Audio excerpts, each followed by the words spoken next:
Pregnancy, moms will do anything to convince ourselves that everything's fine.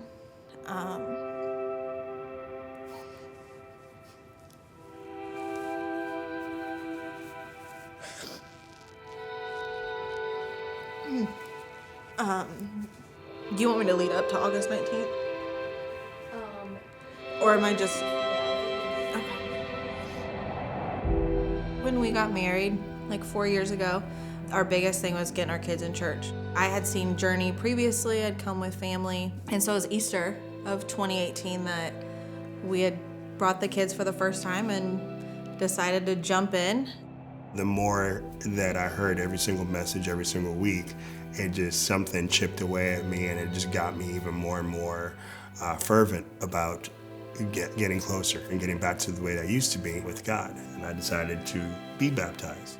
I knew that I'd taken the initial steps to get where I'm supposed to be, and then it was also just that thing where I needed the camaraderie of men just like-minded or myself. The guys that I was first in groups with, it was this awesome brotherhood of men that really corralled me in, and it was beautiful. I still consider them to me like my brothers and best friends right now. I wasn't ready to jump in yet, like he was, so I wasn't in a group. I had also, at the time, just found out I was pregnant. And so for him to go, and I was like, I'll take care of the kids. Not gonna say it was an excuse, but it was an excuse. I wasn't there yet, but I also knew that he was. And then the morning of August 19th happened. At this point, I was 29 weeks and 4 days. It was an emergency C-section. The doctor said he's better out than in. Once they had got him out, I heard the nurses just stop. They said, Mr. and Mrs. James, I'm sorry, but your son is incompatible to life. That day was the worst day of my life. They walked me back to the triage room, and I'm just sitting by myself. And it was the most deafening silence I have ever heard in my life. But it was at that moment that it was no longer about me. I now have a beautiful wife that will need me. Everything that I learned in praying and being vigilant and really trusting in God, and it all came right flooding back to me at that particular time. I had two options: either stay in the maternity ward with other mothers and babies, or go to level 2, which is where they would normally take mothers if something like this happened to. But because of COVID, level 2 is the COVID floor. So for 2 days I sat there listening to babies cry. And we left with a box and taking a funeral home. Had we not had this foundation and this strength, I would be a completely different wreck than I was. Having our group and having people really pray on us and over us is something that I'll never forget that feeling. He had guys praying over him, and, I had my girlfriends, but I didn't have people that would just get on their hands and knees and pray for me. And so I saw what he had, and I saw the outlet he had in those guys.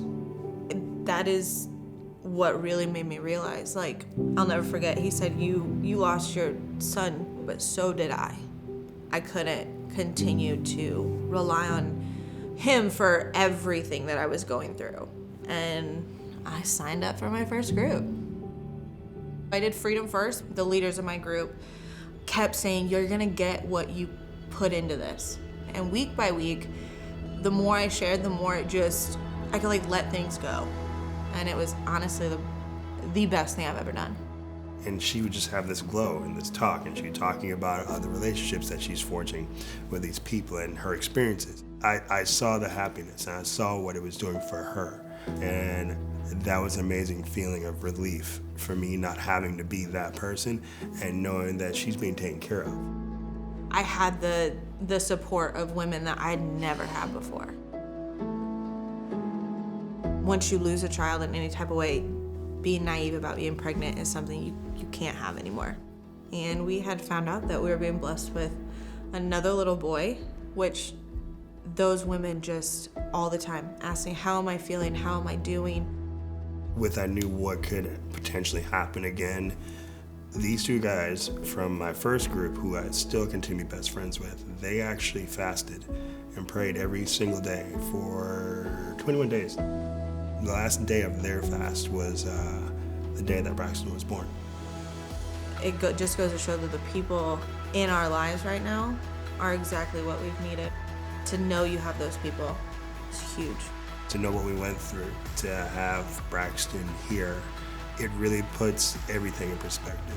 Heaven sent, every single prayer is answered. Braxton is God's fulfilled promise.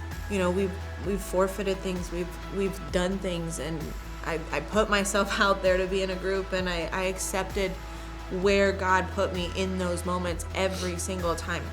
You truly get some of your best friends from this.